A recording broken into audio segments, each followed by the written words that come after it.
තරඟ වැඩි යුතුයි. මේ තරඟෙදිත් එය අපදුටුවා. එක් අවස්ථාවක ප්‍රබල ස්ථානයක බංග්ලාදේශ කණ්ඩායම ලකුණු 100කට එක් කඩුලක් පමණක්. මේ කඩලු බිඳ වැටීම එමුවන් ප්‍රථම කඩුල්ල ලෙස දැවීගේ දක්ෂ කඩලු රැකින්නාගේ උඩ පන්දු රැකීමත් සමග නජ්මල් හොසේන් චන්ටෝ දැවී යන්නේ මේ දක්ෂ පන්දු රැකීම සහ දක්ෂ පන්දු බාර දීම ඉදිරියේ ඒ තමයි තීරණාත්මක අවස්ථාව.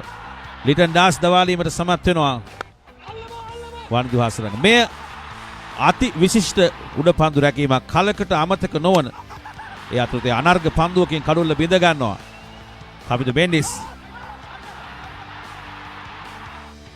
ඒ නායකයාගේ දැවියා තවත් දක්ෂ උඩ පන්දු රැකීමක්.